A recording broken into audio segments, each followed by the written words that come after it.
Hello बच्चों, आज हम लोग कक्षा 10 का भूगोल पढ़ने वाले हैं। और ठीक है बच्चों, इसका पहला पार्ट है संसाधन एवं विकास। बच्चों इस पार्ट को जो है हम पूरा कंप्लीट करने वाले हैं, तो इस वीडियो को आप लोग बड़े ध्यान से देखिएगा, ठीक है ना। और देखने के बाद जो है बच्चों, इसका आप लोग जो है नोट्स भी बना लीजिएगा। तो आइए बच्चों, इसको हम लोग शुरू करते हैं, लेकिन बच्चों वीडियो जरूर पूरा देखिएगा, ठीक है ना, तभी आपको सारी चीजें समझ में आएंगी। तो बच्चों चैप्टर का नाम है संसाधन एवं विकास, ठीक है ना। तो इसका सबसे पहला टॉपिक आपका यही होता है कि संसाधन क्या है। तो बच्चों संसाधन संसाधन को अंग्रेजी में रिसोर्सेस बोला जाता है। देखिए, तो पर्यावरण में उपस्थित ऐसी वस्तुएं, ठीक है ना, वे वस्तुएं जो पर्यावरण में उपलब्ध हो, ठीक है ना। उपलब्ध का मतलब हमारे अगल बगल वो हो, ऐसा ना हो कि हमारे अगल बगल हो ही ना, ठीक है।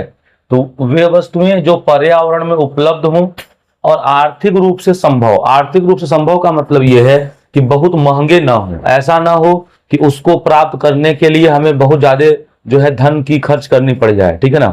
इसलिए वे वस्तुएं जो पर्यावरण में उपलब्ध है, वह आर्थिक रूप से संभव है, वह सांस्कृतिक रूप से मान्य होने के साथ साथ हमारी आवश्यकताओं को पूरी कर सके, तो उसे हम क्या कहेंगे, उसे हम कहेंगे संसाधन। तो वे वस्तुएं जो हमारे पर्यावरण में उपलब्ध हो, ठीक है। उपलब्ध का मतलब है कि हमारे आसपास हो, जैसे पानी। तो पानी हमारे आसपास उपलब्ध है, तो पानी एक प्रकार का संसाधन है। जैसे पेड़, तो पेड़ हमारे आसपास उपलब्ध है, तो पेड़ एक संसाधन हो गया। हवा हमारे वायुमंडल में है, तो हवा एक संसाधन हो गया। कोयला भी कई जगहों पे पाया जाता है, तो कोयला भी एक संसाधन हो गया। मानव भी एक संसाधन की तरह ही है, ठीक है ना। तो वे वस्तुएं जो पर्यावरण में उपलब्ध है, वह आर्थिक रूप से संभव है तथा सांस्कृतिक रूप से मान्य होने के साथ साथ हमारी आवश्यकताओं को पूरी करे, संसाधन कहलाते हैं। तो ध्यान से देखिएगा कि वे वस्तुएं जो पर्यावरण में उपलब्ध हैं, वह आर्थिक रूप से संभव है तथा सांस्कृतिक रूप से मान्य होने के साथ साथ हमारी आवश्यकताओं को पूरी कर जाएं, वो कहलाते हैं संसाधन, रिसोर्सेस। अब बच्चों संसाधन की बात करें तो आप लोगों ने ये ट्रायंगल जरूर देखा होगा। अब देखिए बच्चों, मानव क्या करता है कि जो प्रकृति है, तो प्रकृति में कुछ बदलाव करता है। मानव जो है प्रकृति में कुछ बदलाव करता है। कैसे बदलाव करता है? प्रौद्योगिकी का प्रयोग करके। बच्चों प्रौद्योगिकी का मतलब होता है टेक्नोलॉजी, ठीक है ना। तो मानव प्रकृति में प्रौद्योगिकी की सहायता से कुछ बदलाव करता है और अपने आर्थिक विकास में तेजी लाने के लिए, ठीक है ना, मानव जो है अपने आर्थिक विकास में तेजी लाने के लिए वो संस्थाएं भी बनाता है। ध्यान रखिएगा, आर्थिक विकास में तेजी लाने के लिए क्या बनाता है? संस्था। बच्चों संस्था का मतलब ये हो गया कि जैसे कोयला अगर आप अकेले निकालेंगे, ठीक है, तो कोयला अगर आप अकेले निकालेंगे तो आप नहीं कुछ कर पाएंगे, ठीक है ना। तो कोयला निकालने के लिए से कोल माइनिंग इंडिया जो है एक कंपनी बन गई। तो यहाँ संस्था का मतलब किसी कंपनी या बड़े ऑफिस से है, ठीक है ना। तो मानव जो है प्रकृति में प्रौद्योगिकी का प्रयोग करके, ठीक है, परिवर्तन करता है और संस्थाओं के द्वारा जो है आर्थिक विकास में तेजी ले आता है। जैसे आप देख पा रहे हैं, साफ साफ यहां लिखा हुआ है, ठीक है ना। क्या लिखा है देखिए, तो मानव प्रौद्योगिकी द्वारा प्रकृति के साथ क्रिया करता है और अपने विकास की गति को तेज करने के लिए संस्थाओं का निर्माण करता है। बच्चों जैसे मान लीजिए कि सपोज आपने एक स्कूल खोला, ठीक है, तो आप अकेले पढ़ाएंगे, तो आप अकेले पढ़ाएंगे तो उतना आर्थिक विकास नहीं हो पाएगा, ठीक है ना। अब जैसे 15 टीचरों की एक टीम हो जाए, तो 15 टीचरों की एक टीम हो गई तो उसे हम संस्था कहेंगे, इंस्टीट्यूट कहेंगे। संस्था का मतलब हो गया कि उसमें कई लोग शामिल हो गए, अब जो है विकास का कार्य तेजी से होगा। तो वही बात कहा जा रहा है कि मानव प्रौद्योगिकी द्वारा प्रकृति के साथ क्रिया करता है और अपने विकास की गति को तेज करने के लिए संस्थाओं का निर्माण करता है, ठीक है। फिर इसके बाद है संसाधन प्रकृति का उपहार नहीं बल्कि मानवीय क्रियाओं का परिणाम है। बच्चों ऐसा नहीं है कि संसाधन जो है प्रकृति का उपहार है, वो अलग बात है कि संसाधन हमें प्रकृति से मिलता है, बट संसाधन प्रकृति का उपहार नहीं है। क्योंकि मान लीजिए, ठीक है ना, कि आपके जमीन के नीचे पेट्रोल मिल रहा है, डीजल मिल रहा है, लेकिन अगर पेट्रोल डीजल निकालने की तकनीक हमारे पास नहीं है, तो तकनीक नहीं है तो वो पेट्रोल डीजल हमारे लिए किसी प्रकार का संसाधन नहीं होगा, ठीक है ना। तो इसीलिए कहा जा रहा है कि संसाधन प्रकृति का उपहार नहीं है बल्कि मानवीय क्रियाओं का परिणाम है, ठीक है। तो संसाधन है ये कोई प्रकृति का उपहार नहीं है बल्कि मानव का जो है ये एक क्रिया का परिणाम है। मतलब कोयला जैसे पहाड़ों के नीचे मिलता है। अगर कोयला निकालने की तकनीक हमारे पास न हो, ठीक है, तो तकनीक न हो तो कोयला किसी काम का नहीं है। इसीलिए कहा जा रहा है कि संसाधन प्रकृति का उपहार नहीं है, ये मानव का जो है, मानवीय क्रियाओं का जो है परिणाम है। मानव जो है अपने क्रियाओं के द्वारा बहुत सारे चीजों को संसाधन के रूप में प्रयोग कर लेता है। यदि मानव क्रिया ही ना करे तो बहुत सारे ऐसी वस्तुएं हैं जो संसाधन नहीं बन पाएंगी, ठीक है ना। और संसाधन के प्रकार की बात करें, ठीक है ना, संसाधन के प्रकार को, इसको आप लोग ध्यान देखिएगा। देखिए बच्चों, संसाधन की अगर हम लोग प्रकार की बात करें तो देखिए संसाधन जो है इसको दो भागों में बांटा गया है।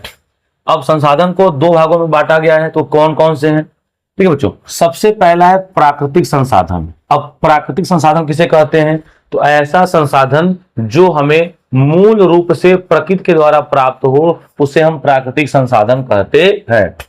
ऐसा संसाधन जो हमें प्रकृति के द्वारा प्राप्त हो उसे प्राकृतिक संसाधन कहते हैं। जैसे पेड़ पौधे, जीव जंतु, जल, वायु, ठीक है, धातु और विभिन्न प्रकार के जो कार्बनिक पदार्थ हैं, डीजल, कोयला, पेट्रोल, ठीक है ना, तो ये सब जो हो गए प्राकृतिक हो गए।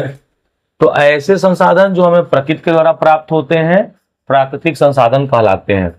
अब प्राकृतिक संसाधन को दो भागों में बांटा गया है, नवीकरणीय और अनवीकरणीय। तो नवीकरणीय का मतलब ये होता है कि ऐसे संसाधन, ठीक है, ऐसे संसाधन जिसका भंडारण कभी समाप्त ना हो, ऐसे संसाधन जिसका भंडारण कभी भी समाप्त ना हो उसे हम लोग कहते हैं नवीकरणीय संसाधन। और ऐसा संसाधन जिसके भंडारण को भविष्य में समाप्त होने की संभावना हो उसे कहते हैं अनवीकरणीय। नवीकरणीय का मतलब बच्चों ये कभी खत्म नहीं होगा, ठीक है ना। अनवीकरणीय का मतलब है इन फ्यूचर ये खत्म हो जाएगा। अब बच्चों नवीकरणीय में दो बांटा गया है, ठीक है, सतत या प्रवाह और एक जैव। तो सतत या प्रवाह का मतलब ये है जैसे जल हो गया और पवन हो गया, तो सतत प्रवाह वाले होगा क्योंकि इनका प्रवाह जो है कभी बंद नहीं होगा। भाई कभी भी आपके प्रकृति से पानी और हवा का जो है विलुप्त नहीं हो सकता, क्योंकि अगर ये नहीं रहेंगे तो बाकी कोई संसाधन किसी काम का नहीं है, ठीक है ना। तो ध्यान रखिएगा, सतत में जो है पवन को और जल को माना जाता है। अच्छा, सूर्य के प्रकाश को भी मान सकते हैं आप। और जैव में जो है प्राकृतिक वनस्पति आता है और विभिन्न प्रकार के जीव आते हैं, ठीक है ना। तो प्राकृतिक वनस्पति आ जाएगा यानी पेड़ पौधे, और वन्य जीव का मतलब होता है कि इसमें आ जाएंगे जानवर, और हम लोग भी जीव जंतु उसमें भी आ जाएंगे। अब बच्चों अनवीकरणीय का मतलब कि ये इन फ्यूचर समाप्त हो सकते हैं, ठीक है। तो इसमें आता है पुनः चक्रीय और अचक्रीय। तो पुनः चक्रीय ऐसे संसाधन होते हैं जिनका प्रयोग हम दोबारा कर सकें। ऐसे संसाधन जिनका प्रयोग हम दोबारा कर सकें तो उनको कहेंगे पुनः चक्रीय। और ऐसे संसाधन जिसका प्रयोग हम पुनः न कर पाए तो वो क्या हो जाएगा, आपका हो जाएगा अचक्रीय संसाधन। बच्चों जैसे चक्रीय के एग्जाम्पल क्या होगा, जैसे धातु। तो आप देखते हैं कि जो धातु है, ठीक है ना, ये हमें प्रकृति से प्राप्त होता है। और इस धातु को देखते हैं, धातु का जैसे लोहा बना हुआ है, तो अगर उस लोहे में जंग लग गया तो धीरे धीरे धीरे वो जंग लगते लगते लोहा पूरी तरह से कमजोर हो जाता है। अब कई जगहों से जो है लोहा जंग लग के खत्म भी हो जाता है, तो उसका कुछ अवशेष बचता है।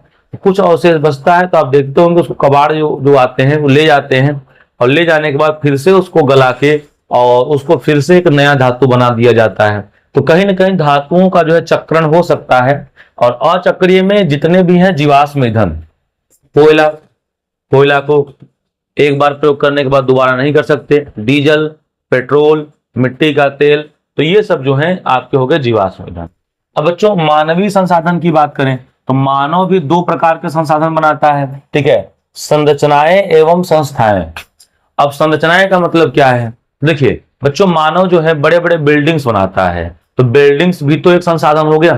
भाई देखिए बच्चों, जो हमारे लिए आवश्यकता हो, जैसे अगर आपसे कोई काम करवाया जाए, खुले मैदान में 10 लोग की टीम बना दें और कहें काम करिए, तो भाई काम करेंगे तो आपकी जो है उसमें कहीं ना कहीं आपका विकास कम होगा।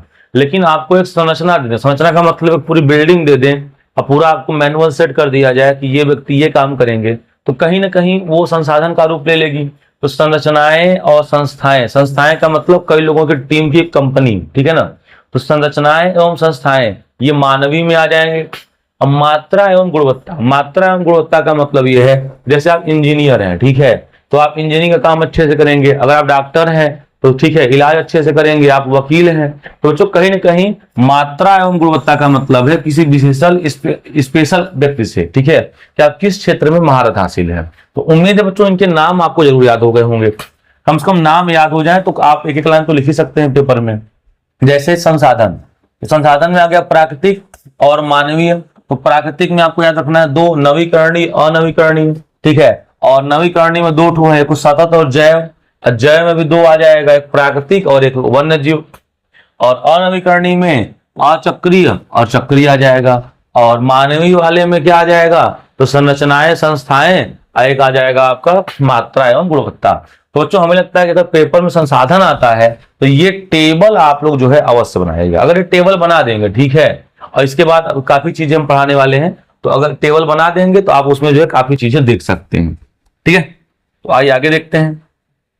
आगे बच्चों संसाधन के प्रकार, टाइप्स ऑफ रिसोर्सेज। संसाधन कितने प्रकार के होते हैं? तो प्यारे बच्चों संसाधन तो कई प्रकार के हो सकते हैं।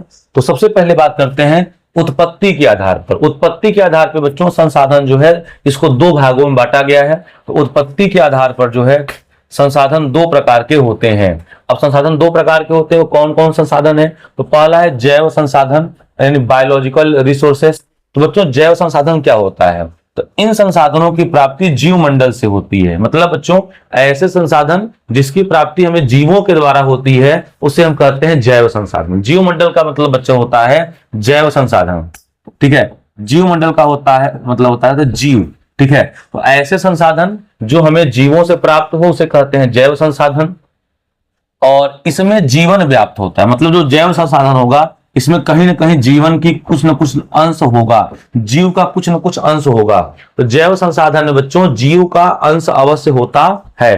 तो ऐसे संसाधन जो हमें जीवों से प्राप्त होते हैं उसे जैव संसाधन कहते हैं, ठीक है। और इसमें जीव व्याप्त होता है, जीवन व्याप्त होता है। अब इसका एग्जाम्पल क्या होगा? जैसे मनुष्य, मनुष्य भी एक प्रकार का संसाधन है।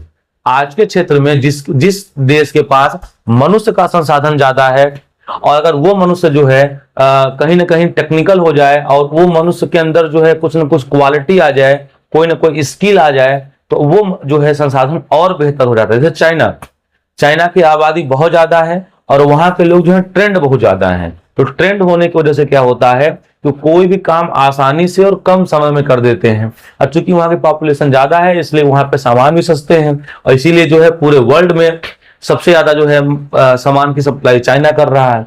तो बच्चों मानव भी एक प्रकार का संसाधन ही है। वनस्पति जाति, तो वनस्पति जाति का मतलब पेड़ पौधे। तो पेड़ पौधे भी तो एक प्रकार का संसाधन है, क्योंकि पेड़ पौधों से कहीं ना कहीं हम घर बना सकते हैं और घर हमारे लिए उपयोगी है, हमारी आवश्यकताओं को पूरी करेगा। कहीं ना कहीं पेड़ पौधों से हम भोजन को पका सकते हैं जो हमारे लिए उपयोगी है। पेड़ पौधों से हम फर्नीचर बना सकते हैं जो हमारे लिए उपयोगी है। तो जो हमारे लिए उपयोगी वो संसाधन। प्राणी जाति, तो प्राणी जाति का मतलब कोई भी हो सकता है। मत्स्य, मछली भी हमारे लिए एक प्रकार का संसाधन है। लोग मत्स्य पालन करते हैं, मत्स्य पालन करने के बाद अपने दैनिक जीवन को जो है दैनिक जीवन में होने वाले खर्चों को जो है इसे पूर्ति करते हैं, ठीक है। तो पशुधन, तो पशु भी तो वही चीज है। पशुधन से आप क्या करेंगे? पशुधन लोग जो है दूधों के लिए पालते हैं या जो कुछ है, कुछ लोग जो है मांस के लिए पालते हैं, अंडे के लिए पालते हैं। जो मुर्गी हो गया अंडे के लिए पाला जाएगा, ठीक है। बकरी हो गया तो दूध और मांस दोनों के लिए लोग इसको पालते हैं, ठीक है। तो कहीं ना कहीं आप जो भी जीव यहाँ लिख देंगे, ठीक है ना। जैव संसाधन में आपको क्या लिख देना है? मनुष्य लिख देना है, विभिन्न प्रकार के जीव लिख देना है, पेड़ पौधे लिख देना है। तो ये आ जाएंगे जैव संसाधन। तो ऐसे संसाधन जिसकी प्राप्ति हमें जीवों के द्वारा होती है, ठीक है, और इनमें जीव की मात्रा होती है उसे कहते हैं जैव संसाधन। अब बच्चों इसका उल्टा कर देंगे तो हो जाएगा अजैव। वे सारे संसाधन जो निर्जीव वस्तुओं से बने हैं अजैव संसाधन कहलाते हैं। वो सारे संसाधन जो निर्जीव वस्तुओं से बने हैं अजैव संसाधन कहलाते हैं। अब बच्चों निर्जीव वस्तुओं से कौन कौन बने? जैसे चट्टान। तो बच्चों आप लोग सोच रहे होंगे कि चट्टान हमारे लिए कहाँ उपयोगी हो गया। तो बच्चों जो चट्टान है अगर आप ध्यान से समझिए तो चट्टानों को ही तो तोड़कर पत्थर और गिट्टी और सोलिंग बनाए जाते हैं और इन्हीं गिट्टी और सोलिंगों का प्रयोग हम घरों और छत, पुल, बड़ी बड़ी इमारतें बनती हैं। तो कहीं ना कहीं संसाधन में तो ये भी आएगा कि नहीं आएगा, ठीक है ना। तो जो चट्टान हो गया, जितनी धातुएं हो गई, ये सब के सब जो है ये अजैव संसाधन है, अर्थात इसमें जीव की मात्रा नहीं होती है। तो बच्चों उम्मीद है कि आपको समझ में आ गया होगा कि ऐसे संसाधन जो निर्जीव वस्तुओं से बने हैं अजैव संसाधन कहलाते हैं। जैसे चट्टानें हो गई, धातुएं हो गई, एटसेट्रा। अब बच्चों समाप्तता के आधार पर, तो समाप्तता का मतलब यह है कि कभी समाप्त होंगे कि नहीं होंगे। तो बच्चों अगर समाप्त नहीं होंगे तो नवीकरणीय योग्य संसाधन, और अगर समाप्त हो गए तो अनवीकरणीय। तो देखिए नवीकरणीय का मतलब क्या है, तो जिन्हें भौतिक या रासायनिक यांत्रिक क्रियाओं द्वारा पुनः नवीकृत या उत्पन्न किया जा सके उसे क्या कहते हैं, नवीकरणीय योग्य संसाधन कहते हैं। ऐसे संसाधन जिनका ठीक है भौतिक विधि के द्वारा या रासायनिक विधि के द्वारा पुनः चक्रण किया जा सके उसे नवीकरणीय संसाधन कहते हैं। ऐसे संसाधन जिनका भौतिक या रासायनिक विधि के द्वारा हम लोग फिर से उसको बना सकें। जैसे बच्चों अगर बात करें हम लोग तो लोहा देखते हैं जंग लग जाता है, बेकार हो जाता है, तो फिर से उसको गला के फिर से शुद्ध कर लिया जाता है। तो कहीं ना कहीं यहाँ भौतिक विधि और रासायनिक विधि का प्रयोग किया गया, ठीक है ना। तो जिन्हें भौतिक तथा यांत्रिक क्रियाओं द्वारा पुनः नवीकृत या उत्पन्न किया जा सके उसे कहते हैं नवीकरणीय योग्य। अब बच्चों नवीकरणीय योग्य जो है इनकी भविष्य में समाप्त होने की हमें कोई चिंता नहीं होती है। जैसे पवन ऊर्जा, सौर ऊर्जा, वन एवं वन्य जीव ये आएंगे नवीकरणीय। अनवीकरणीय तो विकास लंबे समय में होता है। अनवीकरणीय योग का मतलब है कि ऐसे संसाधन जिसका भौतिक एवं यांत्रिक विधियों के द्वारा पुनः चक्रण नहीं हो सकता वो क्या कहलाते हैं, वो कहलाते हैं अनवीकरणीय योग्य संसाधन। ऐसे संसाधन जिसका जो है ठीक है रासायनिक एवं यांत्रिक विधि के द्वारा पुनः चक्रण नहीं हो सकता अनवीकरणीय ऊर्जा के अनवीकरणीय योग्य संसाधन कहलाते हैं। बच्चों एक बात याद रखिएगा कि अनवीकरणीय जो ऊर्जा के स्रोत हैं इनका विकास बहुत ही लंबे समय में समाप्त होता है। जैसे खनिज, तो कोई भी खनिज है तो जमीन के नीचे धरती के नीचे बनने में उसको लाखों साल का समय लग जाता है। जीवाश्म ईंधन, तो जीवाश्म ईंधन का मतलब यह है कि कोयला, डीजल, पेट्रोल, मिट्टी का तेल, कुछ धातुएं जो पुनः चक्रीय है मगर जीवाश्म अचक्रीय हैं जो एक बार प्रयोग के साथ ही समाप्त हो जाती हैं। तो बच्चों उम्मीद है कि इनके बारे में आप दो लाइन तो लिख ही सकते हैं।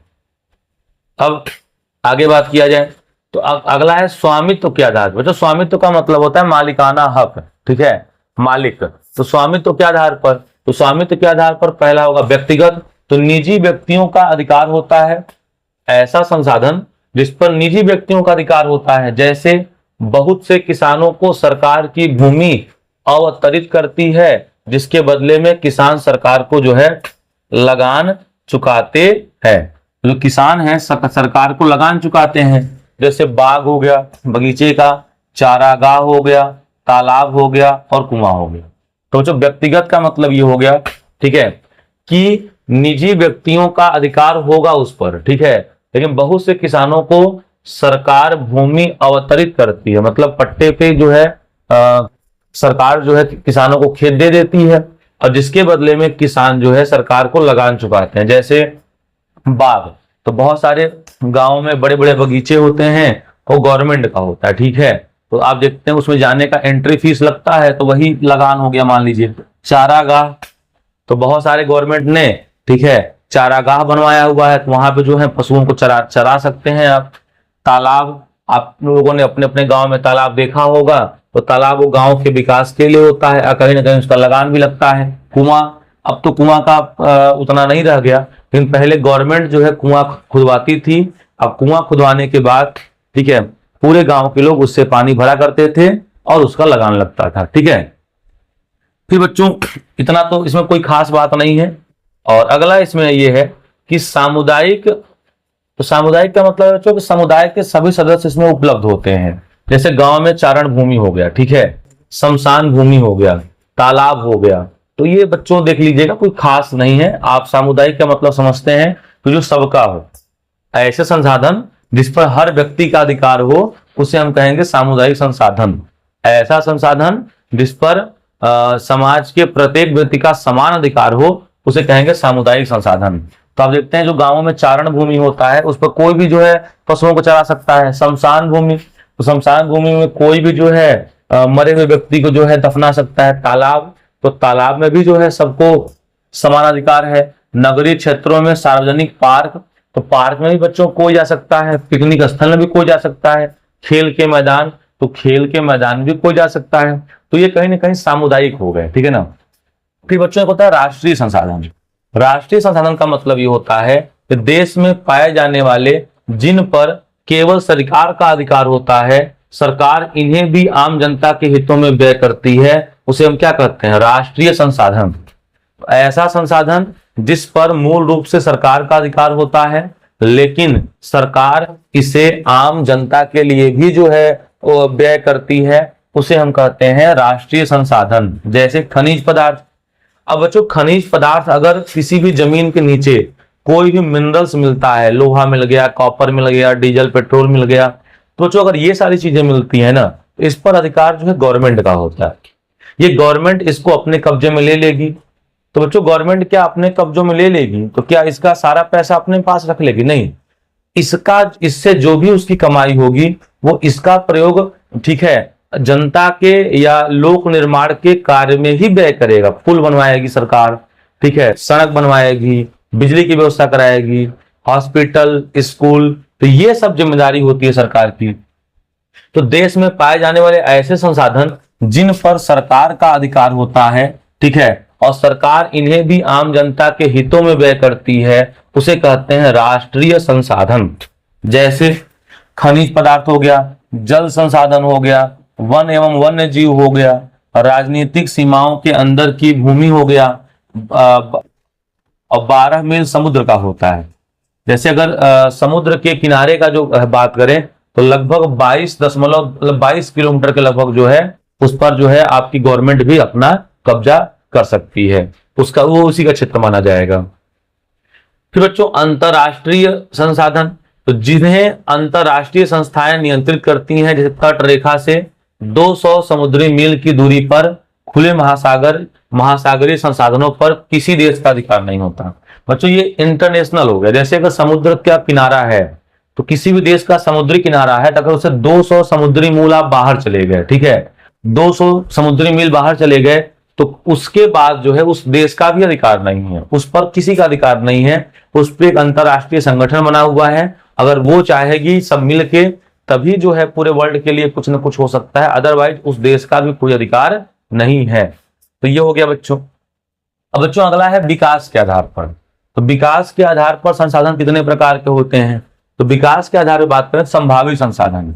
अब बच्चों संभावी संसाधन का मतलब क्या है कि देखिए बच्चों बहुत सारे ऐसे संसाधन हैं, ठीक है ना, कि जिनका प्रयोग, देखिए ऐसे संसाधन जो किसी प्रदेश में विद्यमान हैं, ऐसे संसाधन जो किसी प्रदेश में विद्यमान है लेकिन उनका प्रयोग अभी तक नहीं किया गया है, वो संभावी संसाधन कहलाते हैं। मतलब जो संभावी संसाधन का मतलब एक संभव तो है लेकिन अभी भी उसका प्रयोग हम लोग नहीं किए हैं।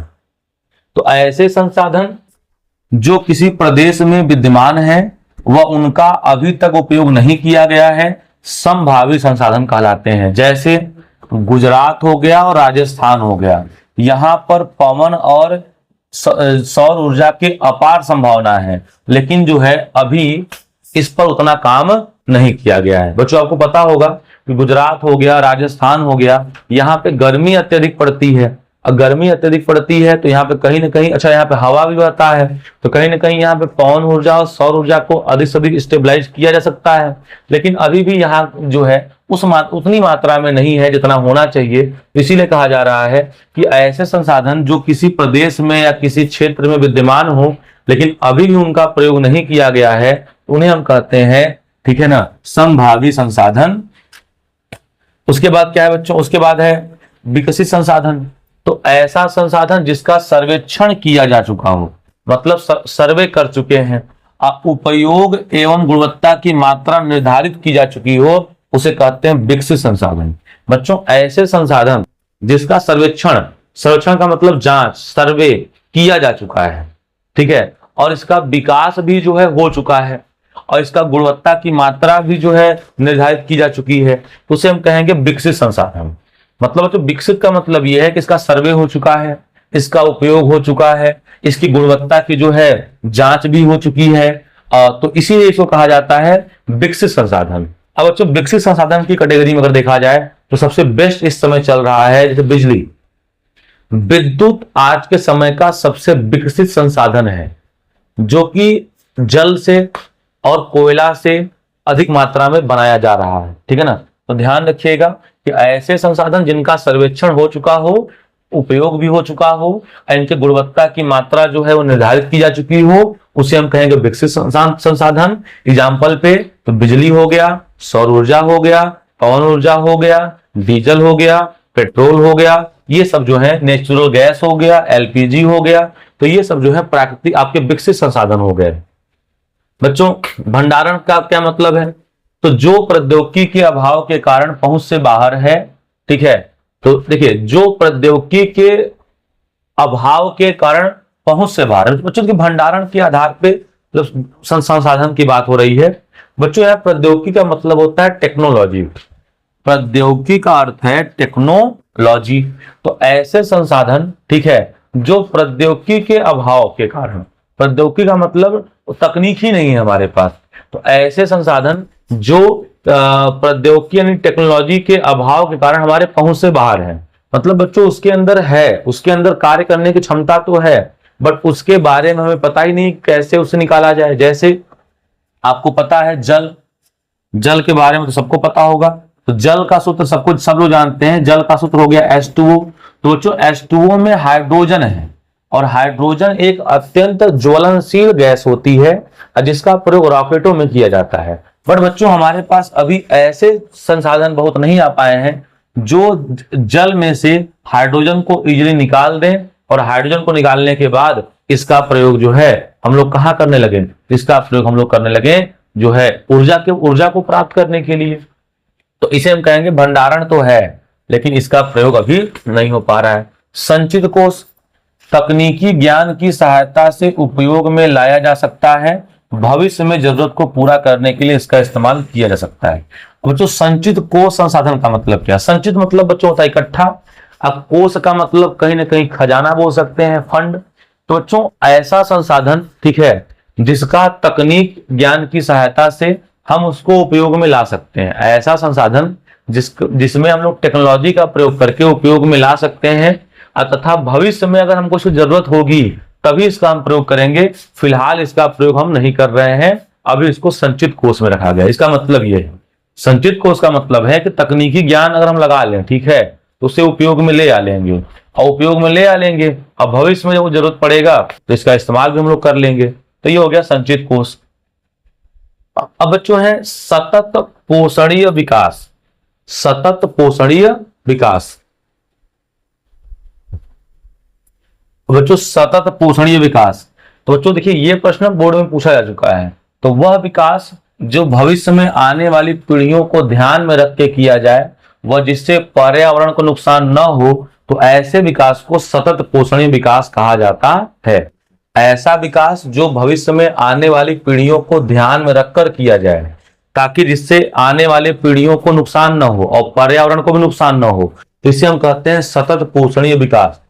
बच्चों इसीलिए इसी समस्या को रोकने के लिए, ताकि पर्यावरण को नुकसान न हो, तो गवर्नमेंट लगातार ये कहते जा रही है कि अधिक से अधिक पेड़ पौधे लगाइए। क्योंकि बच्चों कहीं ना कहीं 40-50 साल हम लोग तो सरवाइव कर जाएंगे, लेकिन 40-50 साल के बाद अगर ऐसे ही पेड़ पौधे कटते रहे तो कहीं ना कहीं पेड़ पौधों की मात्रा लगभग समाप्त हो जाएगी, और इससे आने वाली जो पीढ़ियां हैं वो जो है तहस नहस हो जाएंगी।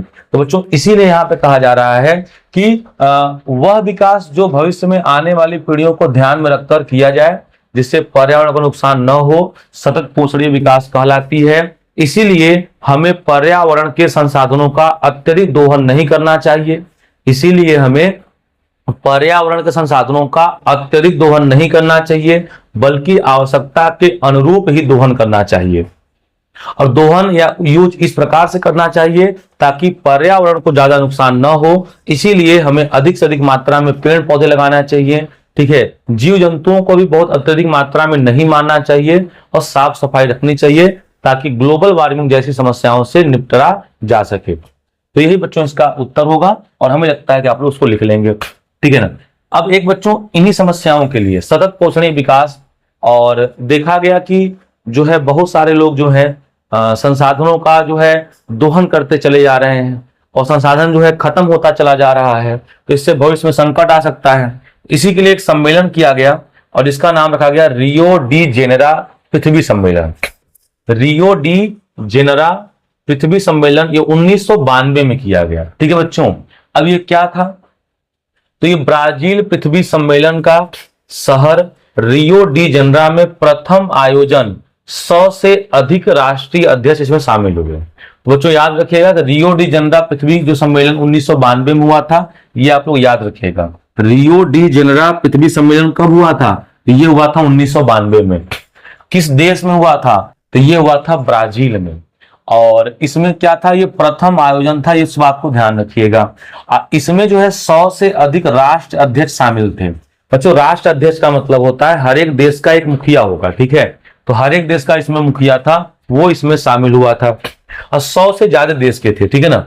तो ये तो हो गया इसकी छोटी सी बातें कि रियो डी जेनेरा पृथ्वी सम्मेलन कब हुआ, 92 में हुआ और इसमें कितने देश शामिल हुए, 100 से ज्यादा शामिल हुए। तो ये हो गई बेसिक बातें। अब आगे देखते हैं इसमें।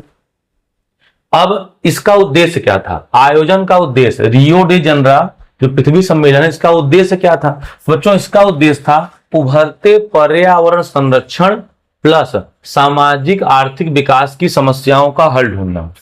बच्चों उभरते पर्यावरण संरक्षण, बच्चों ये देखा गया कि अब तो बहुत सारे लोग जो हैं पर्यावरण के संसाधनों का अत्यधिक दोहन कर रहे हैं, यानी पर्यावरण में जो संसाधन पाए जा रहे हैं इनका बहुत ज्यादा प्रयोग होने लगा। तो कहीं ना कहीं पर्यावरण संरक्षण की चिंता जाग उठी। फिर सामाजिक आर्थिक विकास की समस्याओं का हल, कैसे किसी समाज को आर्थिक रूप से जो है विकसित बनाया जाए, यानी कहीं ना कहीं जिनके पास व्यवस्थाएं कम है या जो कम विकसित है, टेक्नोलॉजी कम है, तो उनको ये कैसे प्रदान की जाए।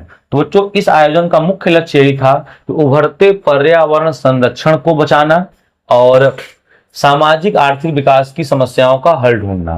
अब बच्चों शामिल नेताओं ने क्या किया इसमें, तो सम्मेलन में, ठीक है ना, ध्यान दीजिएगा, सम्मेलन में भूमंडलीय जलवायु परिवर्तन पर विचार हुआ, जैविक विविधता पर एक घोषणा पत्र पर हस्ताक्षर किए, सम्मेलन में वन सिद्धांतों पर सहमति जताई। बच्चों जो सम्मेलन हुआ, सम्मेलन का मतलब जो मीटिंग हुआ उसमें भूमंडलीय जलवायु परिवर्तन के बारे में चर्चा हुआ और जैव विविधता पर एक घोषणा पत्र पर हस्ताक्षर किया गया और वन सिद्धांतों पर सहमति जताई। वन सिद्धांत है कि जो है पेड़ों को नहीं काटना है, ठीक है, और अगर आप पेड़ों को काटते भी हैं तो उतने मात्रा में पेड़ लगाइए। इन सब सिद्धांतों पर सहमति जताई और 21वीं शताब्दी में सतत पोषणीय विकास के लिए एजेंडा 21 को स्वीकृति मिली। तो बच्चों ध्यान दीजिएगा, सतत पोषणीय विकास को जो है स्वीकृति कब मिली थी, तो रियो डी जेनेरा सम्मेलन 1992 में ही मिली, ठीक है। ये रियो डी जेनेरो 1992 के बाद ही जो है सतत पोषणीय विकास को जो है मिला और सतत पोषणीय विकास के लिए एजेंडा कौन सा था, एजेंडा 21 था, ठीक है, 21 को स्वीकृति मिली थी। अब एजेंडा 21 क्या है, तो एजेंडा 21 एक घोषणा पत्र है। एक घोषणा पत्र का मतलब बच्चों इसमें एक जो है सब लोगों ने ऐलान किया जिससे रियो डी जेनेरा सम्मेलन में राष्ट्रीय अध्यक्षों द्वारा स्वीकार किया गया। बच्चों एजेंडा 21 एक घोषणा पत्र है जिसमें रियो डी जेनेरो में जितने भी शामिल हुए थे राष्ट्रीय अध्यक्ष, उन्होंने इस बात को स्वीकार किया। क्या स्वीकार किया कि भूमंडलीय सतत पोषणीय विकास को हासिल करना है। सभी लोगों ने कहा कि जो है हम लोग भूमंडलीय सतत पोषणीय विकास को हासिल करेंगे, यानी ऐसा विकास करेंगे जिससे आने वाले पीढ़ियों को कोई नुकसान न हो। ऐसा विकास करिए जिससे भविष्य में आने वाली पीढ़ियों को कोई नुकसान न हो। ऐसा न हो कि हम केवल अपने ही पीढ़ी का ध्यान दें, आने वाली पीढ़ियों का ध्यान न दें। यह एक कार्यसूची है जिसका उद्देश्य समान हितों पर पारस्परिक आवश्यकताओं व सम्मिलित जिम्मेदारियों के अनुसार विश्व सहयोग के द्वारा पर्यावरण क्षति, गरीबी व रोगों से निपटारा है। मतलब कहा बच्चों कि भूमंडलीय सतत पोषणीय विकास को हासिल करना है, ताकि इससे क्या हो कि आने वाली जो पीढ़ियां हैं, तो आने वाली पीढ़ियों को जो है गरीबी से हम लोग जो है छुटकारा दिला सकें, ठीक है ना, विभिन्न प्रकार के रोगों से छुटकारा दिला सकें, और विभिन्न प्रकार के आर्थिक जो स्थिति खराब है इससे जो है हम लोग उनको राहत दे सकें, और पर्यावरण क्षति भी ना होने दें, इससे भी उनको राहत दे सकें। तो बच्चों यही था एजेंडा 21। उम्मीद है कि आप लोग समझ गए होंगे किस हित की बात हो रही है। अगला है बच्चों संसाधन संरक्षण। अब बच्चों संसाधन संरक्षण का मतलब क्या है, ठीक है ना। तो संसाधन किसी भी तरह के विकास में बेहद महत्वपूर्ण भूमिका निभाते हैं। बच्चों संसाधन है तो किसी भी तरह के विकास में बेहद महत्वपूर्ण भूमिका निभाते हैं। बिल्कुल सही बात है भाई, मानव भी एक संसाधन है, अगर रहेगा तो महत्वपूर्ण भूमिका निभाएगा। जैसे बिल्डिंग की बात करें, कोई घर की बात करें, तो घर भी एक प्रकार का संसाधन है, ठीक है। तो संसाधन किसी भी तरह के विकास में महत्वपूर्ण भूमिका निभाते हैं। संसाधन के जरूरत से ज्यादा उपयोग करने से बहुत सी पर्यावरणीय समस्याएं जन्म ले रही हैं। बच्चों अगर आप संसाधन का प्रयोग बहुत ज्यादा मात्रा में करेंगे, इससे कहीं ना कहीं बहुत सारी समस्याएं उत्पन्न करेंगी, और बहुत सारी समस्याएं उत्पन्न करूंगी, इसीलिए संसाधन संरक्षण की चिंता आवश्यक हो गई। तो इसीलिए संरक्षण का विषय जो है चिंता का विषय है, जिस पर गांधी जी ने कुछ यूं शब्द कहा था। गांधी जी ने क्या कहा था कि हमारे आसपास हर व्यक्ति की आवश्यकता की पूर्ति के लिए तो बहुत कुछ है, लेकिन किसी की लालच की संतुष्टि करने के लिए नहीं है। गांधी जी ने कहा था कि हमारे आसपास हर व्यक्ति की आवश्यकता को पूर्ण करने के लिए तो बहुत कुछ है, लेकिन किसी के लालच को जो है संतुष्टि के लिए हमारे पास नहीं है। इन्होंने एक बात और कहा था कि हमारे पास पेट भरने के लिए तो बहुत कुछ है, लेकिन पेटी भरने के लिए बहुत कुछ नहीं है। ऐसा नहीं कि आप खा तो सकते हैं, अब ये कहिए कि उसको जो है हम खाए नहीं और कहीं जो है इसको इकट्ठा करते जाएं, तो ऐसा करेंगे तो भाई कम तो पड़ ही जाएगा। तो महात्मा गांधी जी ने यही कहा था कि हमारे पास हर व्यक्ति की आवश्यकता पूर्ति के लिए तो बहुत कुछ है, लेकिन किसी के लालच की संतुष्टि के लिए ऐसा नहीं है कि आप उसको रखते जाएं। अच्छा, अंतरराष्ट्रीय स्तर पर भी हुआ था, तो बच्चों ध्यान दीजिएगा, अंतरराष्ट्रीय स्तर पर हुआ था संसाधन को संरक्षित करने के लिए। क्या हुआ था? 1968 में क्लब ऑफ रोम ने वकालत की थी। 1968 में क्लब ऑफ रोम ने वकालत की थी। क्या वकालत की थी? संसाधन संरक्षण की। तो बच्चों ये सन आप याद रखिएगा। तो 1968 में क्लब ऑफ रोम ने वकालत की थी कि जो संसाधन है इनको संरक्षित किया जाए। अगर संसाधन को आप संरक्षित नहीं करते हैं तो आने वाले समय में संसाधन समाप्त हो जाएंगे या यह पर्यावरण को बहुत नुकसान पहुंचाएंगे, जिससे सतत पोषणीय विकास की अवधारणा गलत सिद्ध हो जाएगी और आने वाली पीढ़ियां जो हैं गरीबी से नहीं निपट पाएंगे, रोगों से नहीं निपट पाएंगे, कई सारी समस्याओं से जूझते नजर आएंगे। तो ये बात जो है रोम की में कहा गया। अब 1974 में घटना घटी। क्या घटना घटी? 1974 में सुमेसर ने अपनी पुस्तक स्माइल इज ब्यूटीफुल में गांधी जी के दर्शन की पुनरावृत्ति की। ठीक है, तो इस बात को याद रखिएगा, ये इंपॉर्टेंट प्रश्न है आपके लिए, ठीक है ना, ये इंपॉर्टेंट है। 1974 में सुमेसर ने अपनी पुस्तक स्माइल इज ब्यूटीफुल में गांधी जी के दर्शन पर पुनरावृत्ति की। जो गांधी जी ने कहा था ना कि हमारे पास पेट भरने के लिए तो बहुत कुछ है, लेकिन पेटी भरने के लिए बहुत कुछ नहीं है, तो इसी सब जो है इनके दर्शन से होकर इनकी पुनरावृत्ति की, ताकि लोगों के अंदर जो है समझ आ सके पर्यावरण की और संसाधन की। फिर 1987 में वुड्सलैंड आयोग ने एक रिपोर्ट सौंपी थी। ठीक है ना, 1987 ईस्वी में वुड्सलैंड आयोग ने एक रिपोर्ट सौंपी थी जिसमें संसाधन संरक्षण को वैश्विक स्तर पर मूलाधार माना गया था। साथ ही इस रिपोर्ट में सतत विकास और संसाधन संरक्षण की वकालत की गई। बाद में रिपोर्ट प्रकाशित हुई कि हमारा साझा भविष्य के नाम से है। बच्चों 1987 में वुड्सलैंड आयोग ने ही एक रिपोर्ट सौंपी थी। ठीक है ना। अब बच्चों इन्होंने ही जो है सतत पोषणीय विकास को जो है कहीं ना कहीं लागू कराया था।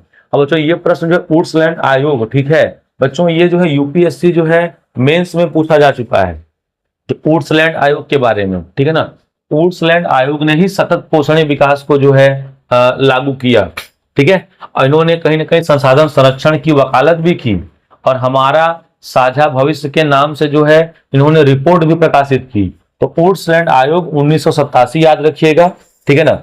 और इसमें क्या याद रखिएगा, तो इनका रिपोर्ट क्या था, तो सतत पोषणीय विकास और संसाधन संरक्षण इनका था। तो ये आप लोग जरूर याद रखिएगा, ठीक है ना। अब आगे देखते हैं बच्चों, भू आकृतियों के अंतर्गत क्षेत्र। तो भू आकृतियों के अंतर्गत क्षेत्र की बात करें बच्चों, तो आप लोग देख पा रहे हैं कि बच्चों मैदान का मतलब जो समतल भूमि है वो 43% है, ठीक है। भारत की जो समतल भूमि है वो 43% है, ठीक है। और जो पर्वत है, तो बच्चों पर्वत का मतलब आप जानते हैं जो ऊंची ऊंची चोटियां हो वो 30% है। और 27% बच्चों है जो है वो है पठार। बच्चों पठार का मतलब होता है कि थोड़ी ऊंचाई पर रहेंगे लेकिन वो समतल रहेंगे, ठीक। ऊंचाई पर रहेंगे लेकिन वो क्या रहेंगे, समतल रहेंगे, ठीक है बच्चों। तो ध्यान रखिएगा, तो पठार का मतलब होता है कि जो है ये मैदान से तो ऊपर रहेंगे और ऊपर ये फ्लैट रहेंगे, बट ये जो है नॉर्मल समुद्र तल से ये ऊंचे होंगे, ठीक है ना। तो याद रखिएगा कि मैदान हो गया, तो मैदान 43% है। और इस मैदान में ही बच्चों काफी चीजें होती हैं। पर्वत में लगभग कुछ नहीं होता। पठार में भी लोग रहते हैं। तो ये आप परसेंटेज याद रखिएगा कि जो मैदानी भाग है वो 43% है, जो पर्वतीय भाग है वो 30% है, और जो पठार है वो 27% है, याद रखिएगा। अब बच्चों परती भूमि, तो बच्चों परती भूमि का मतलब क्या है, भूमि भी एक तरह का संसाधन ही है। तो बच्चों परती भूमि का मतलब क्या है, तो जहां 1 वर्ष या उससे कम समय में खेती न की गई हो उसे हम कहते हैं परती भूमि। बच्चों परती भूमि का अर्थ है कि जहां 1 वर्ष या उससे कम समय में खेती न की गई हो उसे कहते हैं परती भूमि। जैसे बच्चों मान लीजिए कि गेहूं लगा है, तो गेहूं के बाद लगता है धान। तो बच्चों हो सकता है बारिश ना हुआ हो आपके क्षेत्र में, तो बारिश नहीं हुआ है तो आपने धान की खेती नहीं की, तो कहेंगे ऐसा है कि हमारा खेत जो है परती के रह गया। क्या रह गया, हमारा खेत परती रह गया। तो जो परती भूमि किसे कहेंगे, तो जहां 1 वर्ष या उससे कम समय में कृषि ना हो उसे हम कहते हैं परती भूमि। पुरातन भूमि, जहां 1 से 5 वर्ष से खेती न की गई हो, 1 वर्ष या 1 से अधिक 5 वर्ष तक खेती न की गई हो उसे कहते हैं पुरातन परती भूमि। पुरातन परती भूमि का मतलब ये ज्यादा परती है, ठीक है। यहाँ लगभग 4-5 साल से कोई खेती ही नहीं हुई है। हो सकता है कि पिछले 4-5 साल से वहां हर साल झूरा पड़ रहा हो, बारिश ही ना हो रही हो, ठीक है बच्चों। फिर भारत का थोड़ा देख लीजिए कि भारत का कुल भौगोलिक क्षेत्र 32.8 लाख वर्ग किलोमीटर है, मगर हमारे पास इसमें जो है बच्चों 93% भाग के ही आंकड़े उपलब्ध हैं, क्योंकि असम को छोड़कर पूर्वोत्तर प्रांत, जम्मू कश्मीर, अधिकृत कश्मीर और अक्साई चीन वाले देशों के आंकड़े हमारे पास नहीं है। बच्चों भारत का कुल क्षेत्रफल तो 32,80,000 32.8 लाख किलोमीटर स्क्वायर है, लेकिन इसका लगभग 93% ही आंकड़े हमारे पास हैं। लगभग 7% आंकड़ों का कोई नहीं हमारे पास। क्यों नहीं है बच्चों, असम को छोड़ दीजिए तो JSK जम्मू कश्मीर जो हो गया, POK का मतलब होता है पॉक ऑक्युपाई कश्मीर, यानी पाकिस्तान ने कश्मीर का जो भाग कब्जा कर लिया। अक्साई चीन जो पहले भारत का था चीन ने ले लिया, ठीक है ना। तो इन सब का आंकड़ा हमारे पास नहीं है, लेकिन जब ये 32.8 लाख बोला गया था तो इनको ऐड करके बोला गया था, तो ये हो गया। अब बच्चों आपको बता ही चुके हैं कि 43% जो भाग है भारत का वो मैदानी भाग है, और 30% जो भाग है वो पहाड़ है, और जो बच गया आपका 27% वो क्या हो गया, तो वो आपका हो गया पठार। तो आपको ऊपर बता चुके हैं। अब बच्चों इसके बाद लाया गया राष्ट्रीय वन नीति लाया गया। अब राष्ट्रीय वन नीति क्यों लाया गया, क्योंकि देखा जा रहा था कि जो है जानवरों का शिकार बहुत ज्यादा हो रहा था, और कहीं न कहीं पेड़ों की कटाई भी अंधाधुंध हो रही थी, तो इसीलिए लाया गया राष्ट्रीय वन नीति। राष्ट्रीय वन नीति कब लाया गया, तो राष्ट्रीय वन नीति बच्चों लाया गया 1992 में। तो याद रखिएगा कि 1992 में राष्ट्रीय वन नीति लाया गया। क्या था इसमें, तो वनों के अंतर्गत भारत में 33% भौगोलिक क्षेत्र बंधित है। वन नीति द्वारा निर्धारित है कि सीमा परिस्थिति संतुलन बनाए रखने के लिए जरूरी है। वन नीति ने बताया कि भाई देखिए वन हमारे लिए बड़े आवश्यक है, और अगर ये नहीं रहेंगे तो हमें ऑक्सीजन की कमी हो जाएगी, बहुत प्रकार के संसाधनों की कमी हो जाएगी, पर्यावरण समस्या की चिंता हो जाएगी, ग्लोबल वार्मिंग की समस्याएं हो जाएंगी, वन्य जीव नष्ट हो जाएंगे तो पारिस्थितिकी तंत्र बिगड़ जाएगा। तो काफी चीजें जो हैं इस नीतियां में थी। याद रखिएगा कब आया, तो वन नीति जो है 1952 में आया। बंजर भूमि किसे कहते हैं? तो बच्चों ऐसी पहाड़ी चट्टानें, सूखी मरुस्थलीय भूमि, गैर कृषि प्रयोजन में प्रयोग की गई भूमि को कहते हैं बंजर भूमि। बच्चों ऐसी भूमि जिस पर खेती न की जा सके, क्योंकि ये पहाड़ी चट्टान होंगे, या तो सूखी मरुस्थलीय भूमि होगी, गैर कृषि प्रयोजन वाले जो होंगे, तो इन सब में जो प्रयोग की गई भूमि होती है वो कहलाती है बंजर भूमि। ठीक है बच्चों, तो बंजर भूमि का मतलब आप लोग समझ गए होंगे और आप जानते भी होंगे। फिर बच्चों है भूमि निम्नीकरण। अब भूमि निम्नीकरण का मतलब क्या होता है देखिए, तो बच्चों भूमि निम्नीकरण का अर्थ है कि लगातार भूमि संरक्षण व प्रबंध की अवहेलना करने से लगातार भूमि का निम्नीकरण हो रहा है। भूमि का निम्नीकरण का मतलब यह है कि कृषि योग्य भूमि कम, जो कृषि योग्य है ये भूमि कम क्यों हो रहा है। ठीक है, तो लगातार भूमि संरक्षण व प्रबंध की अवहेलना करने से लगातार भूमि का निम्नीकरण हो रहा है, मतलब कृषि योग्य भूमि जो है वो कम हो रहा है। अब अगर कृषि योग्य भूमि कम होगा तो इससे समाज व पर्यावरण पर गंभीर समस्या उत्पन्न हो सकती है। वर्तमान में लगभग 13 लाख करोड़ हेक्टेयर भूमि निम्नीकृत है। जैसे अब देखिए, तो 28% तो जो है वनों के अंतर्गत, यानी 28% पे तो वन है, और 56% जो है क्षेत्र जल अपरहित है, मतलब इसमें पानी भरा हुआ है। ठीक है ना, और शेष क्षेत्र जो है ये लवणीय है और क्षारीय है। लवणीय का मतलब इसमें साल्ट की मात्रा ज्यादा है, और क्षारीय का मतलब इसमें क्षार ज्यादा है, तो कहीं ना कहीं इसमें कृषि होने में समस्याएं होगा। इसके अतिरिक्त वनोन्मूलन, अति पशुचारण, खनन से मानव भूमि निम्नीकरण में मुख्य भूमिका निभाते हैं। तो बच्चों अगर वनोन्मूलन, अगर वनों की कटाई की जाए, अति पशुचारण, इससे भी जो है भूमि निम्नीकरण हो जाएगा। खनन से, तो बच्चों खनन का जहां कार्य होता है, अगर आप कभी देखे हो टीवी या फोन में, तो जहां भी खनन का कार्य होता है ना, वहां पे 30 से 40 किलोमीटर के रेडियस में जो है वहां की पूरी तरह से कृषि और वन्य जीव तबाह हो जाते हैं। ठीक है ना, तो इसीलिए कहा जा रहा है कि वनोन्मूलन यानी वनों की कटाई से, अति पशुचारण यानी बहुत ज्यादा पशु अगर वहां पे चर लेते हैं, और खनन से, तो ये जो है इन सब कारणों से जो है क्या होता है, तो भूमि निम्नीकरण की समस्याएं उत्पन्न होती हैं। तो बच्चों भूमि निम्नीकरण के कारण क्या है बच्चों, ये जरूर याद रखिएगा।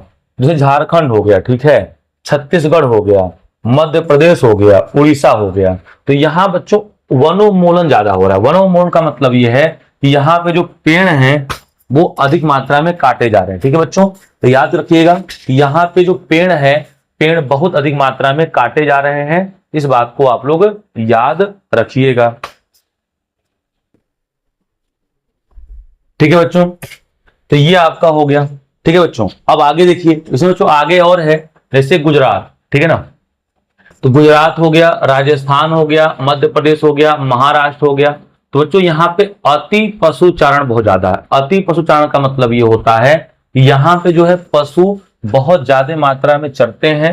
जब पशु बहुत ज्यादा चरेंगे, जो नए पौधे होंगे वो नए पौधे जो है विकसित ही नहीं हो पाएंगे, तो कहीं ना कहीं इससे भी जो है भूमि का निम्नीकरण हो जाएगा। तो जो है पंजाब, तो पंजाब, हरियाणा, पश्चिमी उत्तर प्रदेश में अधिक सिंचाई। बच्चों अगर अधिक सिंचाई होती है तो अधिक सिंचाई से क्या होता है कि अगर जो जमीन के ऊपरी लेयर में, ठीक है, मिनरल्स होते हैं, जमीन के जो ऊपरी लेयर्स में मिनरल्स होते हैं वो कहीं ना कहीं धीरे धीरे पृथ्वी के आंतरिक भागों में चले जाते हैं। ठीक है ना, तो ध्यान रखिएगा, ये बच्चों आपके लिए इंपॉर्टेंट है। क्या इंपॉर्टेंट है? ये झारखंड, छत्तीसगढ़, मध्य प्रदेश, उड़ीसा वन उन्मूलन, यानी यहाँ पे बहुत अधिक पेड़ों की कटाई हो रही है। गुजरात, राजस्थान, मध्य प्रदेश, महाराष्ट्र, यहाँ पे अति पशुचारण बहुत ज्यादा हो रहा है। पंजाब, हरियाणा, पश्चिमी उत्तर प्रदेश, यहाँ क्या हो रहा है, अधिक मात्रा में सिंचाई हो रही है। तो बच्चों ये है भूमि निम्नीकरण के कारण। भूमि निम्नीकरण के कारण क्या है? वनोन्मूलन, अति पशुचारण, अधिक सिंचाई। अब बच्चों भूमि निम्नीकरण के उपाय क्या हैं? उपाय ये हैं कि वनोरोपण, अधिक से अधिक मात्रा में वनों की जो है रोपाई की जाए, जिससे नए पौधे तैयार होंगे, जिससे भूमि निमीकरण को जो है फायदा होगा। चारागाह का उचित प्रबंध, पशुचारण पर नियंत्रण, चारागाहों का जो है अधिक से अधिक जो है निर्माण किया जाए और पशुचारण पर नियंत्रण किया जाए। ऐसा नहीं कि पशु जो है पूरे आप क्षेत्र में छोड़ दीजिए ताकि सभी फसलों को, सभी पौधों को जो है वो खा जाए। रेतीले टीलों पर कटीले झाड़ियां लगाकर, बच्चों जो रेतीले टीले होते हैं, टीले का मतलब आप देखते हैं जो कभी काफी ऊंचाई पर ऐसे उठे होते हैं, अब बच्चों उठे होते हैं तो वहां पे जो है बलुई मिट्टी होगी और जैसे ही हवा आएगा तो वो बलुई मिट्टी उड़ेगा वहां से और उड़ के वो काफी दूर तक जो है फैलता है। तो काफी दूर तक फैलने से क्या होता है, धीरे धीरे आसपास के भी क्षेत्र को वो जो है बंजर बना देगा। जैसे आप देखते हैं रेगिस्तान, रेगिस्तान का एरिया हर साल बढ़ता जा रहा है। रेगिस्तान का एरिया क्यों बढ़ता जा रहा है, तो जैसे ही आंधी तूफान आता है तो उसके जो रेत है, रेत उड़कर बगल चले जाते हैं और ऐसे करते करते करते रेगिस्तान फैलता जा रहा है। तो बच्चों अगर कटीले जो है झाड़ियां रहेंगी तो कटीले झाड़ियों से क्या होंगी, तो कटीले झाड़ियां से जो रेत है ये रेत उड़ नहीं पाएंगे, अगर उड़ नहीं पाएंगे तो आसपास की भूमि को प्रभावित नहीं कर पाएंगे। भूमि कटाव को रोककर, तो बच्चों भूमि कटाव को रोका जाएगा झाड़ी लग जाएंगे तो। खनन पर नियंत्रण करके, बच्चों खनन से जिस भी एरिया में खनन होता है उस एरिया का 15 से 20 किलोमीटर का एरिया जो है बच्चों वो किसान खेती लायक नहीं रह जाता। औद्योगिक जल का परिष्करण के बाद विसर्जन के द्वारा, बच्चों जो बहुत सारी कंपनियां होती हैं जहां से जो है प्रदूषित जल निकलता है, अगर यही प्रदूषित जल नालियों में जाता है और नालियों के बाद जो है इनका संबंध किसी न किसी नहर से या तालाब से या नदियों से होता है, इन नदियों में विभिन्न प्रकार के जीव जंतु होते हैं, अगर विभिन्न प्रकार के जीव जंतु होते हैं इससे क्या होगा, उसमें रहने वाले जीव जंतु प्रभावित होंगे और ऐसे करते करते लास्ट स्टेज जो है वो नदी का जल कहाँ जाएगा, तो नदी का जल जाएगा आपके खेतों में, तो जो खेतों की मिट्टी है कहीं ना कहीं वो दूषित हो जाती है। इस बात को भी आप लोग याद रखिएगा, ठीक है बच्चों। तो ये जो है भूमि निम्नीकरण के कुछ उपाय हैं, तो वनोरोपण, वन लगाकर, चारागाह का उचित प्रबंध करके, पशुओं के चारण पर नियंत्रण करके, रेतीले टीलों पर जो है हम कांटेदार जो है झाड़ी लगा दें जिससे भूमि निम्नीकरण न हो सके, खनन पर नियंत्रण कर सके, औद्योगिक परिष्करण का जो है हम करें कि जो कंपनियों से गंदा पानी निकलता है उसको जो है हम कम करें। तो बच्चों यहाँ पे आप अपना भी कुछ दिमाग लगा सकते हैं, ऐसा नहीं कि केवल यही फैक्ट्स हैं, ये कुछ बातें हैं, आप लोग इससे मिलता जुलता कुछ भी ऐड कर सकते हैं, ठीक है ना। फिर आगे देखा जाए मृदा संसाधन, तो मृदा संसाधन क्या है, तो नवीकरणीय योग्य महत्वपूर्ण संसाधन है। जो बच्चों जो मृदा संसाधन है यह नवीकरणीय योग्य जो है मृदा संसाधन है, जो पौधों के विकास का माध्यम है।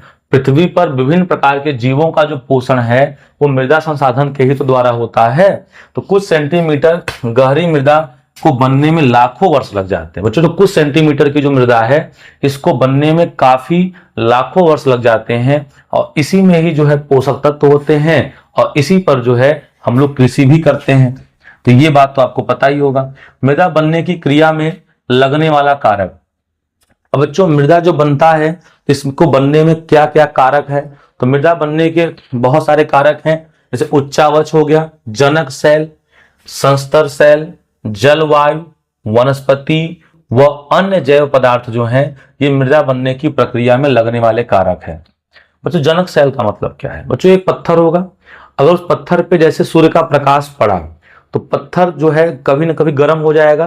तो पत्थर गर्मियों के समय में क्या होता है, ज्यादा गर्म होने से कुछ मात्रा में फैल जाता है, ऐसा नहीं बहुत, वो कुछ mm या कुछ सेंटीमीटर में होगा। फिर ठंडी के समय में क्या होता है, जो पत्थर सिकुड़ता है, फिर गर्मी के समय में पत्थर फैलता है। तो बच्चों बार बार इस गर्मी और ठंडी से पत्थर सिकुड़ने और फैलने से पत्थर के ऊपरी सरफेस पे क्रैक्स आ जाते हैं और यही क्रैक्स जो हैं छोटे छोटे टुकड़ों के रूप में उड़ के मिट्टी में मिल जाते हैं, उससे मिट्टी का निर्माण हो जाता है। जलवायु, तो बच्चों जलवायु के द्वारा भी मृदा बनता है, ठीक है ना। वनस्पति, तो बच्चों जैसे वनस्पति का मतलब कोई पेड़ है तो पेड़ काट दीजिए तो सूख जाएगा, सूखने के बाद धीरे धीरे सड़ने लगेगा और सड़ने के बाद जो है मृदा में सम्मिलित हो जाएगा। तो कहीं ना कहीं वनस्पतियां भी जो हैं मृदा के निर्माण में कार्य करती हैं।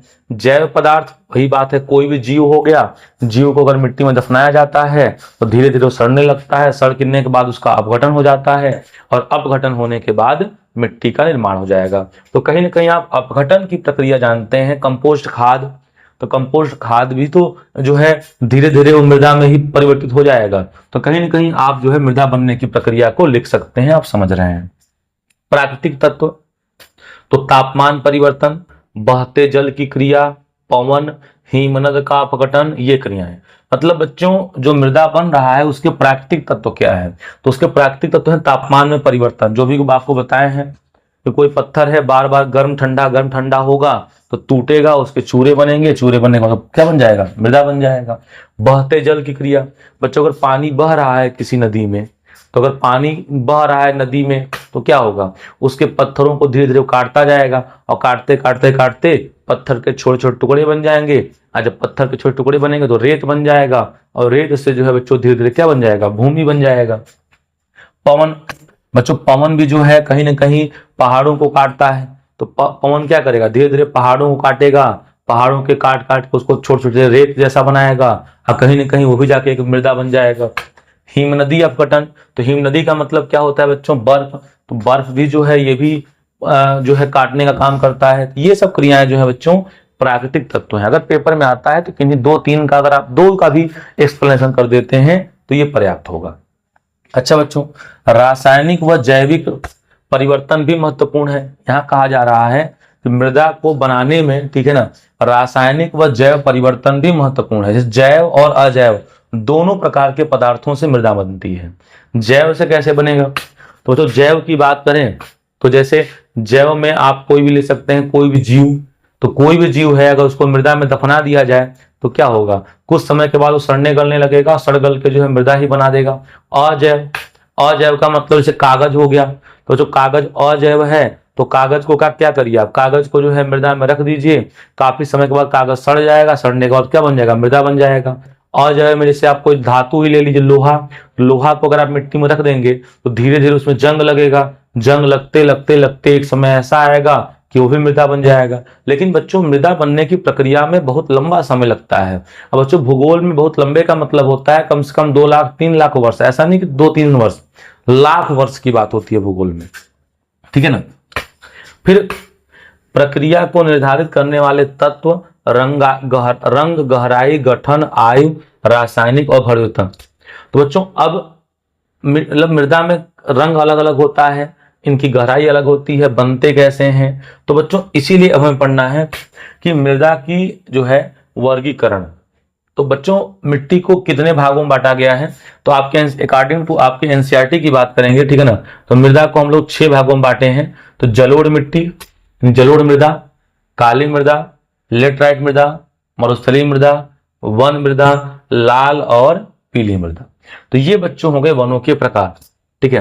बच्चों एक जलोढ़ और दोमट में डिफरेंस है, बता देंगे आपको। बच्चों थोड़ा सा ये देख लीजिए, ये कहाँ पे कौन से ज्यादा मिट्टी पाए जाते हैं। जैसे पर्वत और वन, तो पर्वत और वन ज्यादा कहाँ होंगे, तो ये तो नॉर्थ साइड में पर्वत और वन ज्यादा हैं, नॉर्थ साइड में। देखिए आप लोग उत्तर दिशा में जो पूरा जम्मू कश्मीर और देख रहे हैं श्रीनगर का एरिया, ये क्या है, ये वनों का क्षेत्र है, तो आपको याद होगा। फिर जलोढ़, तो जलोढ़ का मतलब ये है कि जितना आपका यूपी, उत्तर प्रदेश, पंजाब और ये जो है ये जलोढ़ वाला क्षेत्र हो। जलोढ़ का मतलब बच्चों होता है जल धन ओढ़, यानी नदियों के जल जो पानी को बहा कर अपने साथ ले आती हैं, नदियों के जल जो है मिट्टी को अपने साथ बहा कर ले आते हैं, उसे बोलते हैं जलोढ़। तो आप देख पा रहे हैं कि ये जितने भी एरिया हैं वो कहीं ना कहीं जलोढ़ हैं, ठीक है बच्चों।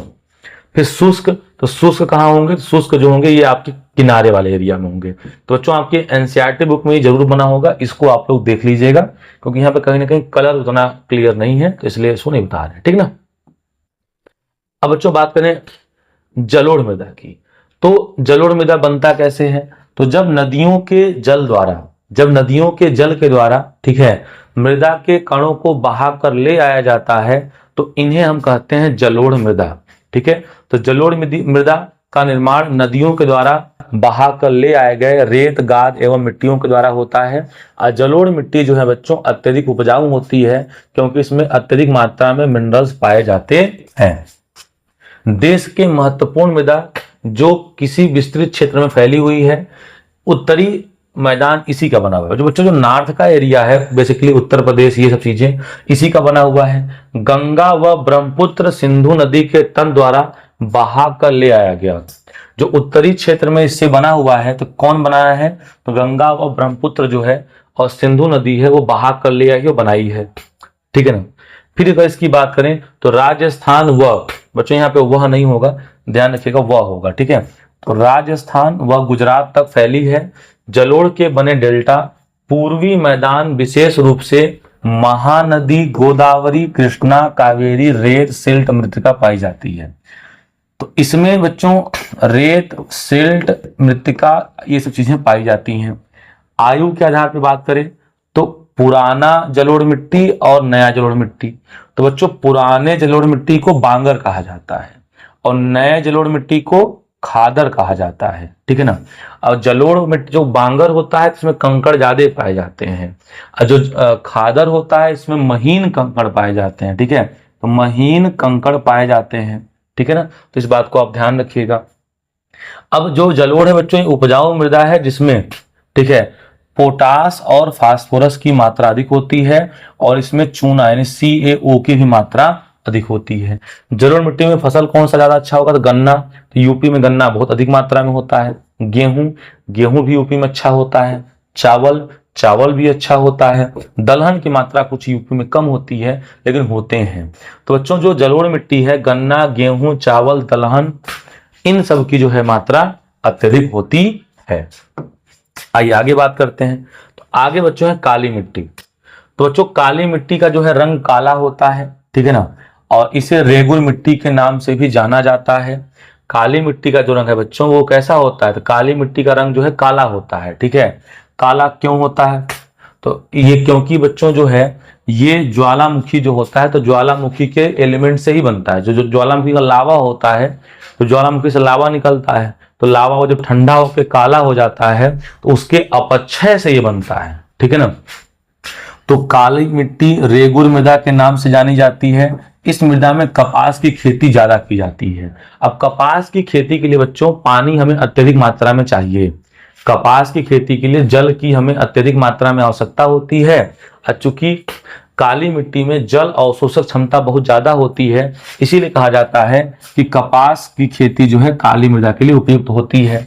ये कहाँ पाया जाएगा, दक्कन का पठार में पाया जाएगा, यानी कहीं न कहीं महाराष्ट्र के पास क्षेत्र के उत्तर पश्चिम भाग में पाई जाती है। उत्तर पश्चिम में तो ये है। निर्माण कैसे होता है, तो लावा से होता है और जनक शैल से होता है। जनक शैल का मतलब काले पत्थर हो। ये जो है महीन कणों की बनी होती है।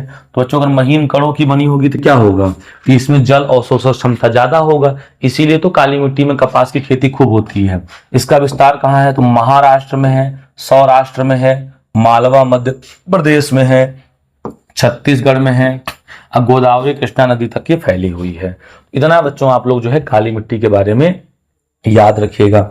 और बच्चों काली मिट्टी के बारे में क्या है, ठीक है, तो काली मिट्टी के बारे में ये कहा जाता है कि इसमें कौन कौन से तत्व शामिल होते हैं। तो कौन कौन से तत्व शामिल होते हैं देखिए, तो इसमें कैल्शियम कार्बोनेट होता है, फार्मूला पता होगा CaCO3, और इसमें मैग्नीशियम होता है Mg, और इसमें पोटास होता है, इसमें चूना होता है, और बेहद मुश्किल होता है बच्चों इसकी जो जोतना होता है, जुताई, इसको जुताई जो है काली मिट्टी का बड़ा मुश्किल होता है, ठीक है। इसकी जुताई मानसून शुरू होने से पहले बौछार के साथ हो जाती है। बच्चों जो काली मिट्टी होती है, ठीक है, इसको जोतना, इसकी जुताई करना बड़ा कठिन कार्य है, क्योंकि अगर एक बार गीला अच्छे से हो गया इसमें अगर ट्रैक्टर जाएगा तो उसके फंसने के चांसेस बड़े ज्यादा हैं। तो इसीलिए जब हल्की बारिश एक बार हो जाती है तभी इसकी जुताई कर दी जाती है, क्योंकि काली मिट्टी में, ठीक है, जोतना बड़ा कठिन होता है। इतना हो गया। अब एक आता है लाल और पीली मिट्टी। तो बच्चों लाल और पीली मिट्टी जो है उन क्षेत्रों में अत्यधिक होता है जहां बारिश कम होती है। तो कम वर्षा वाले क्षेत्रों में, ठीक है, कम वर्षा वाले क्षेत्रों में इसका विकास होता है। उड़ीसा, छत्तीसगढ़, मध्य गंगा, तो ये जो है इनके जगह पाए जाते हैं। इसका रंग लाल रंग होता है। तो लाल रंग क्यों होता है, तो इसमें जो है आग्नेय व रूपांतरित चट्टानों से निर्मित मृदा है। ध्यान रखिएगा, जो लाल व पीली मिट्टी है बच्चों ये आग्नेय और चट्टानों से, रूपांतरित चट्टानों से ये बनता है, ठीक है। इसमें लोहे की मात्रा पाई जाती है, इसीलिए जो है बच्चों ये लाल रंग का होता है। अच्छा, पीला रंग क्यों होता है, तो बच्चों जब लाल मिट्टी होती है, लाल मिट्टी में जब पानी पड़ जाता है तो पीला हो जाता है, ठीक है ना। तो पीला रंग क्यों होता है, तो कारण जल योजन। जल योजन का मतलब जब लाल मिट्टी पानी को अवशोषित कर लेती है बच्चों, जब लाल मिट्टी पानी को अवशोषित कर लेती है तो ये पीले रंग में बदल जाती है, ठीक है ना। इस बात को आप ध्यान रखिएगा। फिर बच्चों बात करें लेटराइट मिट्टी। तो लेटराइट मिट्टी का मतलब क्या है, तो लेटराइट मिट्टी जो है ग्रीक भाषा का शब्द है, इसका अर्थ होता है ईंट। तो इसका विकास जो है उच्च तापमान अधिक वर्षा वाले क्षेत्रों में होता है। बच्चों लेटराइट का भाषा का शब्द होता है, ठीक है ना। लेटराइट जो है ये ग्रीक भाषा का शब्द है जिसका अर्थ होता है ईंट। अब बच्चों ईंट जो है हाई टेम्परेचर पे ही बनाए जाते हैं, तो इसका विकास उन्हीं क्षेत्रों में होगा जहां का तापमान उच्च हो और अधिक वर्षा वाले क्षेत्रों में। भारी वर्षा की वजह से निच्छालन की शिकायत होने के साथ साथ इसमें ह्यूमस की मात्रा भी अधिक मात्रा में पाई जाती है। तापमान ज्यादा होने की वजह से जैविक पदार्थों को अपघटित करने वाले बैक्टीरिया नष्ट हो जाते हैं। बच्चों इस मिट्टी में जो है तापमान बहुत ज्यादा होता है, जिस क्षेत्र में तापमान बहुत ज्यादा होगा ये वहीं पाए जाएंगे। तो अगर वहां पाए जाएंगे तो कहीं ना कहीं क्या होगा कि बच्चों यहाँ पर क्या होगा कि इसमें जितने भी बैक्टीरिया पाए जाएंगे जो कहीं ना कहीं मिट्टी को जो है सुरक्षा प्रदान करते हैं, पौधों को पोषक प्रदान करते हैं, वो सब नष्ट हो जाएंगे। तो इसीलिए कृषि के लिए उतनी अच्छी नहीं है जितना होना चाहिए, ठीक है। तो ये सब सारी बातें लिखी हुई हैं, आप लिख लीजिएगा। क्षेत्र कहाँ है, तो ऐसे मिट्टी कहाँ पाए जाते हैं, कर्नाटक में बहुत ज्यादा पाया जाता है, केरल में पाया जाता है, तमिलनाडु में पाया जाता है, मध्य प्रदेश में पाया जाता है, उड़ीसा और असम के पहाड़ी क्षेत्रों में पाई जाती है। अब बच्चों इसमें कृषि क्या होगा, तो चाय कॉफी काजू के लिए सर्वाधिक उपयोगी मृदा है, याद रखिएगा चाय कॉफी और काजू। अब बच्चों बात करते हैं हम लोग मरुस्थलीय मृदा की। क्या होती है मरुस्थलीय मृदा, तो लाल रंग और ये भूरा होता है। तो मरुस्थलीय मिट्टी या तो लाल होगा या तो कैसा होगा बच्चों, भूरा होगा। तो इस बात को याद रखिएगा, मरुस्थलीय मृदा लाल और भूरे रंग की होती है। आम तौर पर यह रेतीली मतलब इसमें रेत होता है, और लवणीय यानी इसमें साल्ट होता है, ठीक है। ह्यूमस और नमक की मात्रा कम होती है। ह्यूमस का मतलब जैव प्लस नमी की मात्रा इसमें बिल्कुल कम होती है।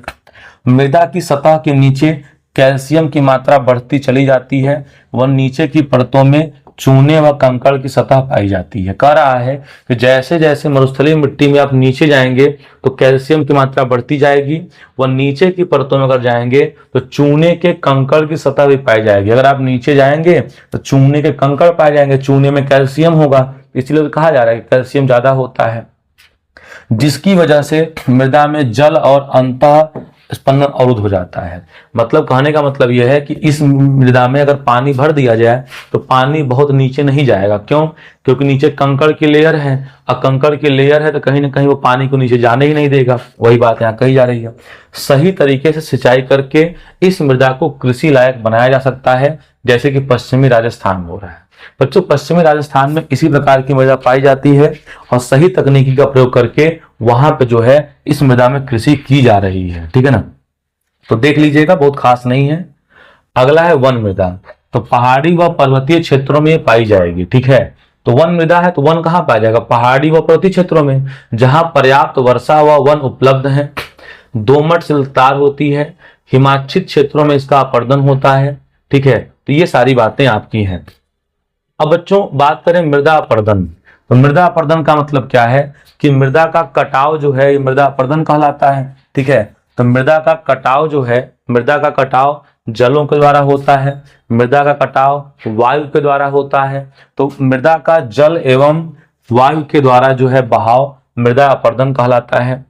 उत्खात भूमि क्या होता है, तो ऐसी भूमि जो जोतने योग्य नहीं रहती, चंबल बेसिन में इसे खड्डा भी कहते हैं। ऐसी भूमि जो जोतने योग्य न हो उसे कहते हैं उत्खात भूमि, और इसे चंबल बेसिन में खड्डा भी कहा जाता है, ठीक है ना। सोपान व सीढ़ीदार कृषि, पट्टी कृषि, पेड़ों को कतार में लगाकर मृदा अपर्दन को नियंत्रित किया जा सकता है। तो बच्चों आप लोगों ने पढ़ा भी है, इसको बहुत बताने की आवश्यकता नहीं है। मृदा अपर्दन को रोकने के लिए, ठीक है, क्या कर सकते हैं आप, तो बहुत सारे जो है खेतों की मेड़बंदी की जाती है। अब बच्चों अगर खेतों की मेड़बंदी की जाएगी तो इसका क्या फायदा होगा, आप देखिए।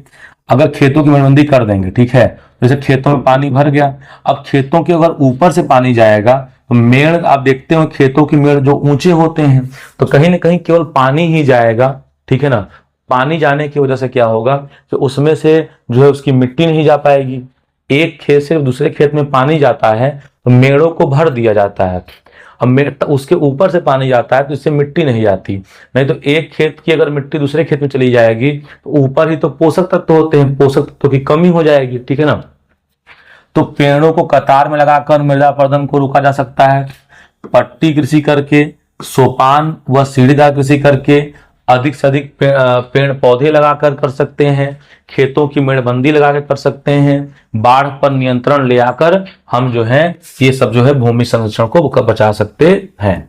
तो बच्चों ये चैप्टर जो है आप लोग देख पा रहे हैं कि बच्चों इस चैप्टर में हम लोगों ने एनसीईआरटी को जो है बेस मान के लगभग कंप्लीट कर लिया और ये कंप्लीट भी हो गया। बच्चों अगर इसे आप केवल समझ लीजिए तो भूगोल में बहुत ऐसा याद करने योग्य कुछ नहीं है, तो इसको आप लोग जो है एक बार देख लीजिएगा और देखने के बाद इसमें जितनी भी हम नोट्स की बात किए हैं इन नोट्स को जो है आप कंप्लीट कर लीजिएगा। तो मिलते हैं हम लोग अगले क्लास में।